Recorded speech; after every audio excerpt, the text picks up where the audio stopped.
बंदा एक चलता हुआ जा रहा था, आगे केले का छिलका आ गया। वो सोचने लग पड़ा, यार आज तो फिर गिरना पड़ेगा, आज तो फिर छिलके से स्लिप होना पड़ेगा।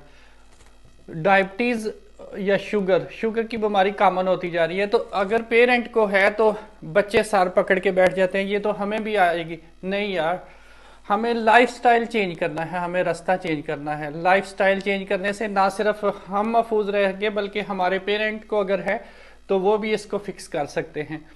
तो आपको अगर डायबिटीज नहीं है तो मेरी इस वीडियो को इग्नोर नहीं करना। आप ये लाइफस्टाइल अपना के तो इससे दूर रह सकते हैं। आपको अगर डायबिटीज नहीं है तो मेरी ये वीडियो देख के आप अपने दोस्तों की, रिश्तेदारों की, वालदेन की रहनुमाई कर सकते हैं मालूमात लेके, क्योंकि मैं आपसे शेयर करने वाला हूँ डायबिटीज है क्या, डायबिटीज की ट्रीटमेंट कैसे की जा सकती है और इसके लिए न्यूट्रिशन क्या आपको सारा दिन में लेनी है। डायबिटीज है क्या?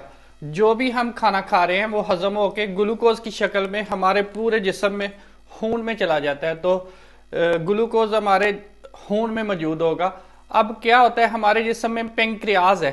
पेंक्रियाज को ऐसे ही समझे जैसे वो एक थाना है, और वो अपने थाना जो है वो अपने स्पाई भेजता है। जैसे थाना जो है वो पेंक्रियाज है, वो अपने स्पाई जो है इंसुलिन को भेजेगा। इंसुलिन जाएगी पूरे जिस्म में, तो खून में जो ग्लूकोज मौजूद है उसको पकड़ पकड़ के लेके आएगी और हमारे जिस्म के सेल के अंदर भेजेगी कि भाई ग्लूकोज तुम खून में क्या कर रहे हो, खून में किधर घूम रहे हो, हम सेल में आओ, ऑक्सीजन से अमल करो और जिस्म को तवानाई दो। उसी तवानाई से हमने चलना है, फिरना है, काम करने हैं। तो ये एक नॉर्मल प्रोसेस हो गया। अब डायबिटीज की शक्ल में क्या होता है कि दो वजूहात हो सकती हैं। जैसे कि एक में है कि इंसुलिन पैदा ही नहीं हो रही, यानी पेंक्रियाज जो थाना है, थाना ही पूरा वो खराब हो गया। अब उसकी रीजन कोई भी हो सकती है, जैसे कोई इन्फेक्शन हो गया पेंक्रियाज को, कोई इंजरी हो गई, यानी वो काम करना छोड़ गया। एक तो ये किस्म होगी कि वो इंसुलिन प्रोड्यूस ही नहीं कर रहा।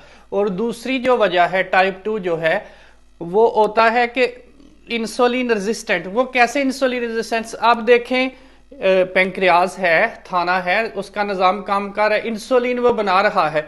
अब देखें वो थाना इंसुलिन को भेज रहा है, जाओ ब्लड से आप ग्लूकोज को लेके आओ। अब इंसुलिन गई, ब्लड से ग्लूकोज लेके आई, सेल में दाखिल करने लगी, तो सेल के बाहर जो रिसेप्टर हैं, वो इंसुलिन ने अंदर जाना चाहा, सेल के रिसेप्टर ने इंसुलिन को पहचानने से इनकार कर दिया। भाई तुम कौन हो, हम तो पहचानते ही नहीं। इंसुलिन है लेकिन वो सेल के अंदर रिसेप्टर नहीं जाने दे रहे। तो ये है इंसुलिन रेजिस्टेंस। तो ये दो तरह की हो सकती है। एक शक्ल में इंसुलिन पैदा ही नहीं हो रही और एक शक्ल में पैदा हो रही है लेकिन वो सेल के रिसेप्टर उसको पहचानने से इनकार कर रहे हैं। ट्रीटमेंट में अब थोड़ा सा सेंस अगर आप लगाएं कि डायबिटीज वालों के ब्लड में शुगर बहुत ज्यादा मौजूद है, तो अब अगर आप सेंस लगाएं, अब उस शुगर को, ब्लड के अंदर जो शुगर मौजूद है, अब उस शुगर को या तो हमने कम बनने देना है या फिर हमने बनी हुई है तो उसको बर्न करना है। तो ट्रीटमेंट इसी बेस पे कि ट्रीटमेंट में नंबर 1 पे जो चीज है वो है एक्सरसाइज। तो एक्सरसाइज में मिनिमम जो रिक्वायरमेंट है वो 30 मिनट ब्रिस्क वॉक है, तेजी से आप थोड़ा चलें 30 मिनट। ये मिनिमम इतनी एक्सरसाइज डेली रूटीन में आप जरूर रखें। एक्सरसाइज से जो ग्लूकोज मौजूद है वो बर्न होगा। दूसरे नंबर पे न्यूट्रिशन प्लान। न्यूट्रिशन प्लान आप ऐसा लें जो कम से कम ग्लूकोज पैदा होने दे। वो मैं आपसे डिस्कस करता हूं कि ऐसी कौन सी फूड हैं जो स्पाइक नहीं करे, जो ग्लूकोज जो है वो जल्दी से प्रोड्यूस ना करें। और फिर तीसरे नंबर पे जो है वो ट्रीटमेंट में मेडिसिन है। और आपने देखा होगा डॉक्टर आपको मशवरा देते हैं, ठीक है आप मेडिसिन यूज करें लेकिन साथ में आप एक्सरसाइज और न्यूट्रिशन को फिक्स करें। और जैसे जैसे आप एक्सरसाइज न्यूट्रिशन को फिक्स करते जाएंगे, मेडिसिन आपकी जो है वो छूटती जाएगी। तो ये ट्रीटमेंट में नंबर 1 पे एक्सरसाइज, नंबर 2 पे न्यूट्रिशन प्लान, नंबर 3 पे मेडिसिन। और मेडिसिन भी आपने आस्ता आस्ता इंशाल्लाह उसको छोड़ना है। न्यूट्रिशन प्लान पर जाने से पहले थोड़े इसके साइड इफेक्ट्स की बात कर लेते हैं। देखें, अब डायबिटीज के मरीज जो हैं फूड ले रहे हैं, ग्लूकोज पैदा हो रहा है लेकिन वो सेल तक नहीं पहुंच रहा जो के रिएक्ट करके हमें तवानाई देते हैं। तो अब जिस्म को तवानाई चाहिए, काम करना है, जिस्म ने सरवाइव करना है, जिंदा रहना है, तो इसे तवानाई चाहिए। तो ग्लूकोज से तो तवानाई पैदा नहीं हो रही, तो सेकंड ऑप्शन जो बॉडी के पास बात जाती है वो हमारी प्रोटीन, यानी हमारा जो मसल है, मसल और हमारी जो फैट है, तो फैट और मसल से वो तवानाई लेना शुरू कर देते हैं। आपने नोटिस किया होगा कि डायबिटीज के जो पेशेंट है वो उनका मसल वीक होता जाता है, उनका जो बॉडी है वो वीक होती जाती है। कॉमन सेंस है कि बॉडी जो है वो एनर्जी ग्लूकोज की बजाय एनर्जी फैट और मसल से ले रही है, तो जाहिर बात है वो बेचारे दिन ब दिन वीक होते जाएंगे। आप देखा होगा कि डायबिटीज वाले जो पेशेंट है उनका वाउंड, जख्म जो है इतनी जल्दी जो है वो बढ़ता नहीं है। तो वो क्या वजह है? आप देखें प्रोटीन जो है वो प्रोटीन हेल्प करती है हमारे जख्म को फुलफिल करने के लिए। अब बेचारी वही प्रोटीन अपना काम करने की बजाय वो जिस्म को तवानाई दे रही है, बजाय वो कि वो जख्म को रिपेयर करे, वो तो तवानाई जिस्म को दे रही है।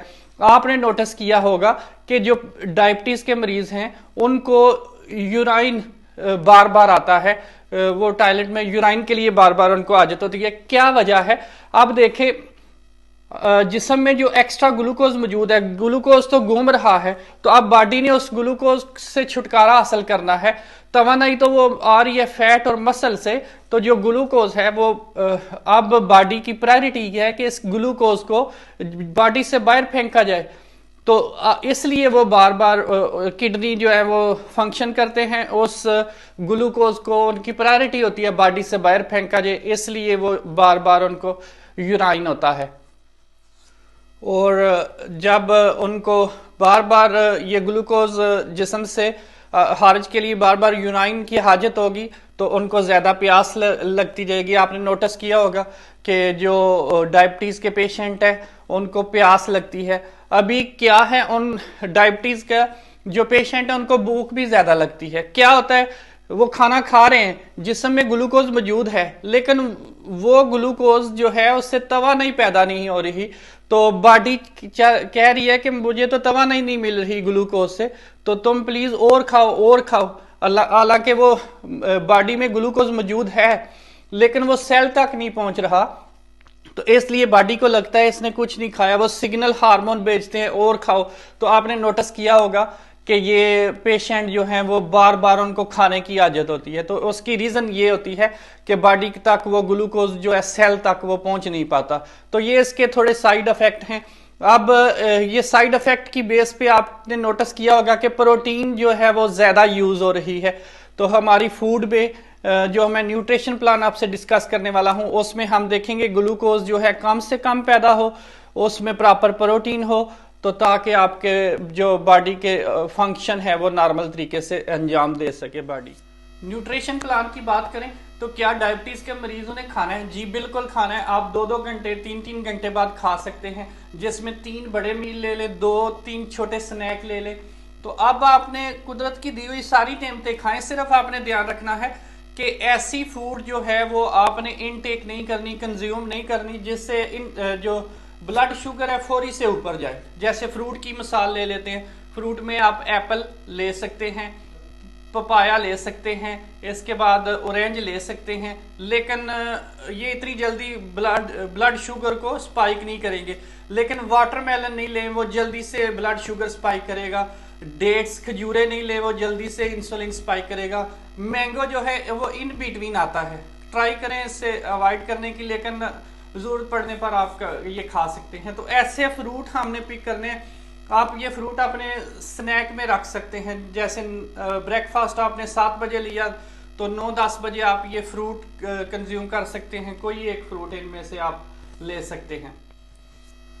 तो अब ब्रेकफास्ट या लंच या डिनर में आपने क्या किस चीज़ से अवॉइड करना है? आपने वाइट यानी सफ़ेद आटे की रोटी से अवॉइड करना है, वाइट ब्रेड से, वाइट राइस से, वाइट पास्ता, ये सारी चीज़ें हैं, या पिज़्ज़ा है, जैसे ही आप कंज्यूम करते हैं फौरी से ये डाइजेस्ट होकर ब्लड ग्लूकोज को स्पाइक देते हैं। तो इनकी जगह अगर आप होल मील यानी होल मील की तरफ आ जाए, ब्राउन राइस की तरफ आए, ब्राउन आटे की तरफ आए, ब्राउन पास्ता की तरफ आए, बाकी जो है हर मील में आप प्रेफरेंस रखें, सैलड ज़रूर कंज्यूम करें। सैलड में फाइबर होगा, और वो इतनी तेजी से ब्लड में शुगर को स्पाइक नहीं देगा। तो आप कुदरत की दी हुई तमाम तरह की नेमतें कंज्यूम करें। सिर्फ आपने ख्याल रखना है कि ये जो प्रोसेस्ड फूड हैं, जैसे बेकरी आइटम कोई भी है, जैसे सॉफ्ट ड्रिंक हैं, फिजी ड्रिंक्स हैं जिनमें ग्लूकोज है, कैंडीज हैं, इन सारी जो ब्लड को फौरी से रेज करती हैं ब्लड में ग्लूकोज को, उनसे आप अवॉइड करना है। बाकी आप चिकन ले सकते हैं, आप प्रोटीन की कोई भी शक्ल है, प्रोटीन है, सॉरी पनीर है, चिकन है, काला चना है, वेजिटेबल कोई सी भी आप ले सकते हैं। तो तमाम तरह की आप खाना जो है वो कंज्यूम कर सकते हैं। सिर्फ आपने उन फूड से बचना है जो प्रोसेस्ड फूड हैं। तो नेचुरल फूड की तरफ आपको आना पड़ेगा। तो अगर आपको मेरी ये तमाम तरह की मालूमात अच्छी लगी तो प्लीज़ मेरे चैनल को सब्सक्राइब करना और ये तमाम मालूमात दोस्तों से शेयर करें ताकि किसी डायबिटीज़ के पेशेंट के ये बातें काम आ सकें। आप कमेंट में मुझे ज़रूर बताना, मैं एक एक मील आपसे डिस्कस करूँगा। ब्रेकफास्ट में ये लें, लंच में ये ले, डिनर में ले, स्नैक्स जो आपने लेने हैं उनमें ये ले। तो आप मुझे कमेंट करके बताएं तो मैं आपको इंशाल्लाह अपनी वीडियो में एक एक मील जो है प्रॉपर उसकी वीडियो इंशाल्लाह दूंगा। तो दुआओं में याद रखना। और ये मेरी बहुत ही हेल्पफुल वीडियो होगी डायबिटीज़ के पेशेंट के लिए। तो आप इसमें मेरी हेल्प करें उन तक पहुँचाने के लिए। तो प्लीज़ चैनल को ज़रूर सब्सक्राइब कीजिएगा। अपनी दुआओं में याद रखें। अल्लाह हाफिज़, सी यू गाइस। अगली वीडियो में इंशाल्लाह आपसे न्यूट्रिशन प्लान के हवाले से डिस्कस करूंगा। Thank you very much.